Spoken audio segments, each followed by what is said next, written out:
Apply किया है, उन्होंने लड़ रहे हैं चुनाव। बोलते हैं बाबा जी से कि मैं जीत जाऊं, कि मैं आपको केवल ईमानदारी का एक आशीर्वाद दे सकता हूं कि जिस तरीके से आपने जो भी काम करोगे वो हर समय फलीभूत होगा, कोई भी चीज़ में आपको नुकसान नहीं होगा, और अगर आप धूल को भी हाथ में लोगे तो वो सोना बन जाए। उसने बोला तुम कौन हो? उसने कहा मैं बहुत बड़ा व्यापारी हूँ और यहाँ लौंगों का व्यापार करने आया हूँ। 1 साल बाद हुआ वही, उनकी 2 संतानें हुई, अच्छे से खेलते फलते फूलते।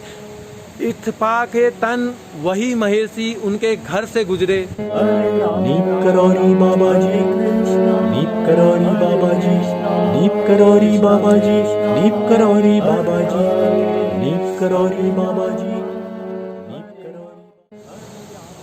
दोस्तों नमस्कार, मैं विजय वर्मा।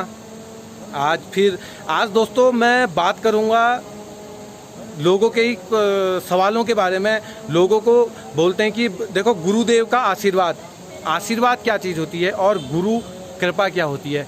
आज मैं इन 2 विषय में बात करूंगा। तो दोस्तों सब ने कमेंट किए हैं कि किस तरीके से बाबा जी के बारे में अपनी समस्याएं दी हैं। एक ग्राम प्रधान है, ग्राम प्रधान का पोस्ट के लिए अप्लाई किया है, उन्होंने लड़ रहे हैं चुनाव। बोलते हैं बाबा जी से कि मैं जीत जाऊं, चुनाव जीत जाऊं। तो दोस्तों वो ज़रूर ग्राम प्रधान बने अगर ईमानदारी से और निर्मल मन से अगर वो लड़ेंगे तो ज़रूर उनकी मनोकामना पूरी होगी।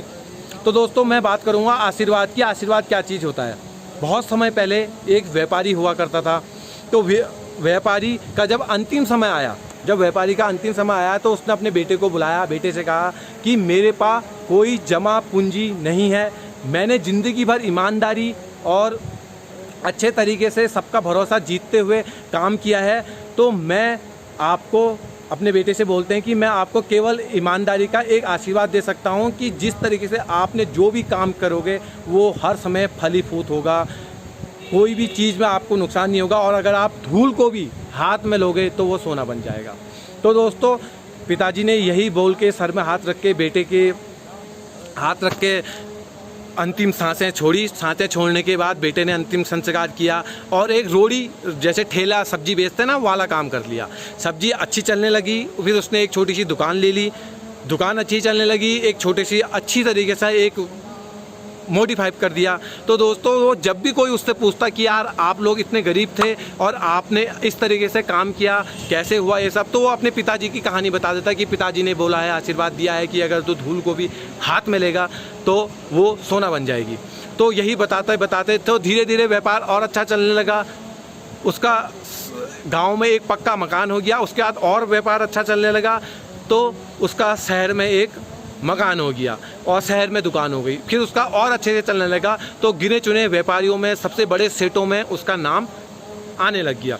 तो दोस्तों जब भी कोई उससे पूछता कि कैसे क्या हुआ तो पापा के आशीर्वाद की कहानी सुना देता। तो वो एक बहुत बड़ा व्यापारी बन चुका था। तो उसका नाम लोगों ने बाप का आशीर्वाद रख दिया था। लेकिन वो परेशान नहीं होता और कुछ उनसे नहीं बोलता। क्यों? क्योंकि उसको अपने पिता के आशीर्वाद पर विश्वास था। तो दोस्तों उसको विश्वास इतना ज़्यादा था कि उसने सोचा कि एक बार मैं नुकसान करके देखूं कि किस तरीके से नुकसान होता है। फायदे का तो सौदा बहुत देख लिया, आज मैं नुकसान का सौदा देखता हूं। और दोस्त से बोला कि मुझे कोई ऐसी नुकसान का व्यापार बता। तो दोस्त ने बोला इसको घमंड हो गया, इसको ज़रूर कोई। तो दोस्तों एक द्वीप है जहाँ लौंगों का शहर होता है, लौंग काली मिर्च लौंग का शहर होता है। तो उससे ये कहा कि वो लोग लौंग अपने शहर से लाते हैं और 12 गुना रेटों में यहाँ बेचते हैं, तुम यहाँ से लौंग ले जाओ और वहाँ बेचो।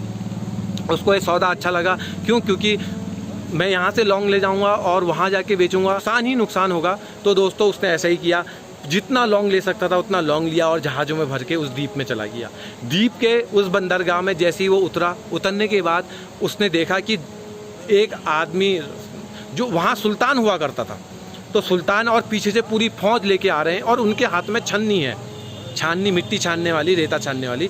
तो दोस्तों उन्होंने जैसे ही देखा तो उनने उनका परिचय किया। उन्होंने कहा तुम कौन हो? उनका मैं सुल्तान हूँ, यहाँ का राजा हूँ, ये हूँ। तो उसने पूछा कि तुम क्यों आए हो यहाँ, इतनी छन्नियाँ लेके क्या करोगे? उसने वो कहा कि मैं कल जब यहाँ आया था तो मेरी अंगूठी गिर गई, अब मैं रेत में अंगूठी छानूँगा और फिर उसके बाद लेके जाऊँगा अंगूठी को ये जब छानेंगे रेत को, रेत से अंगूठी मिलेगी तो मैं अंगूठी को लेके जाऊंगा। तो उसने बोला तुम कौन हो? उसने कहा मैं बहुत बड़ा व्यापारी हूँ और यहाँ लौंगों का व्यापार करने आया हूँ। तो सुल्तान ने बोला कि तुम बेवकूफ़ हो जो यहाँ लौंग का व्यापार करने आए हो, यहाँ तो लौंग बहुत ही सस्ते भाव में मिलते हैं, यहाँ क्या तुम लौंग का व्यापार करोगे? और तुम जिस जगह से आ रहे हो उस जगह से तो लौंग बहुत ही महंगा यहाँ आपको मिला होगा। तो उसने कहा नहीं, मेरे पिताजी का आशीर्वाद है, ऐसा ऐसा ये है, ऐसा ऐसा ये हो, और पिताजी के पूरे आशीर्वाद की कहानी बता दी। उसने कहा मैं भी तो देखूँ कि तुम्हारी धूल में कैसे सोना होता है।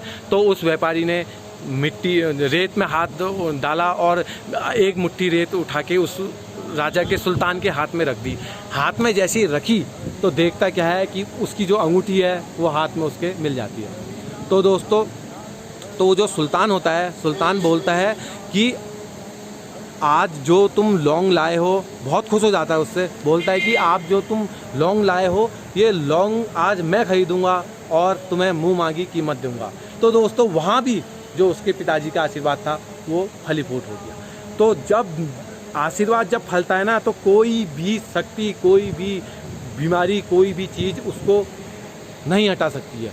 आप कभी भी सोच के देख लेना कि जब आशीर्वाद किसी चीज़ का मिल जाता है तो वो कभी विफल नहीं होता है। तो दोस्तों, और बात रही गुरु कृपा की, जब गुरु कृपा होती ना तो भी बहुत कुछ हो जाता है।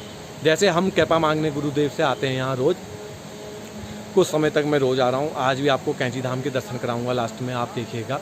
तो दोस्तों, गुरु कृपा, एक सज्जन थे, उनकी संतान नहीं हो रही थी, तो उनको एक किसी ने महर्षि का पता दिया। उनसे कहा कि महर्षि रोज़ श्री रामचंद्र जी से बातें करते हैं तो आप उनसे संतान मांगने को बोलिएगा। तो सज्जन जी गए उस महर्षि के पास, महर्षि से बोले ऐसी ऐसी वाली बात है। महर्षि ने कहा ठीक है। तो महर्षि ने जब श्री रामचंद्र जी से बातें हो रही थी उनसे बोला कि इस सज्जन को आप संतानें दे दीजिए। तो श्री रामचंद्र जी ने बोला कि मैं इनको संतान नहीं दे पाऊंगा, बल्कि 6-7 जन्मों तक का इनकी कोई संतान नहीं होने वाली, मैं ये काम नहीं कर पाऊंगा। इनके पूर्व जन्म के जो कार्य थे, जो इनके कर्म थे, वो इनके बहुत ही पाप किए थे इन्होंने, तो इनको संतानें नहीं मिल पाएंगी। तो यही बात जब सज्जन आए तो उन महर्षि ने उनको बता दी, लेकिन वो सज्जन परेशान नहीं हुए। उन्होंने फिर घर जाके वही जैसे खुशी से रहते थे रहने लगे, हिम्मत नहीं छोड़ी, आस्था नहीं छोड़ी, मजबूत बने रहे। तो कुछ दिनों बाद एक भिक्षुक वहाँ आते हैं, उनसे बोलते हैं कि जो कमी होगी, जो मांगोगे वो मैं दूंगा, आप मेरे को खाना खिलाओ। तो उनने बोला मेरी संतान नहीं, क्या मुझे संतान दोगे? तो उन्होंने बोला मुझे एक रोटी दे दो, आपकी एक संतान होगी। तो उनकी मिसेस अंदर गई, अंदर जाने के बाद एक रोटी की जगह 2 रोटी ले आई और भिक्षुक को दी। भिक्षुक ने बोला जाओ तुम्हारी 2 संतानें होंगी।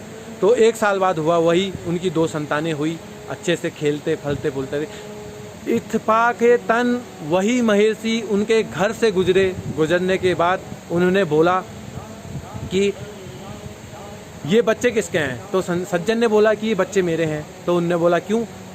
उनने बोला आपकी बात झूठी हो गई, देखिए मेरे 2 बच्चे हैं और अच्छे खासे सामने दिख रहे हैं आपको। तो वो महर्षि बहुत दुखी हुए, घर गए, पूजा पाठ करी। जब श्री रामचंद्र जी से उनकी बातें होने लगी तो उन्होंने बोला श्री रामचंद्र जी कि तुमने मेरे को झूठा साबित कर दिया, देखो आज उनकी 2 संतानें हैं। तो श्री रामचंद्र जी बोले वो तो झूठा होना ही था, उनको एक भिक्षुक ने आशीर्वाद दे दिया था कि जाओ तुम्हारी संतानें हो जाएंगी। मैं तो ये बोल रहा हूँ कि महर्षि अगर आपने भी उन सज्जन से बोला होता कि तुम्हारी संतान होंगी तो मेरे को अपना जो वादा है, जो उनके पाप कर्म हैं, वो आपकी गुरु कृपा से दूर हो जाते हैं। तो दोस्तों, जिन लोगों की संतान नहीं है, कल ही मेरे को एक मैसेज आया है दोस्तों, उनका नाम है सोनी ओडिशा करके मैसेज आया था कि मेरी शादी को 8 साल हो गए और कोई संतान नहीं हुई।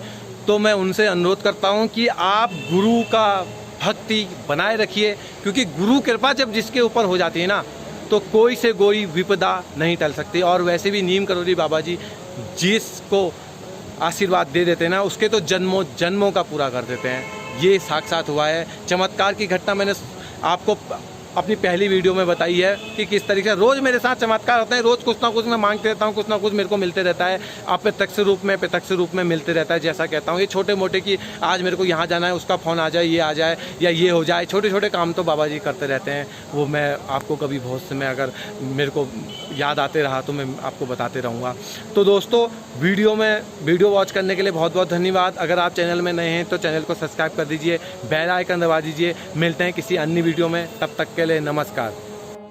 राम राम हरे हरे हरे कृष्णा कृष्णा कृष्णा हरे कृष्णा कृष्णा हरे कृष्णा कृष्णा कृष्णा कृष्णा कृष्णा कृष्णा हरे राम राम राम हरे राम राम राम हरे राम राम राम हरे राम राम राम हरे कृष्णा कृष्णा कृष्णा कृष्णा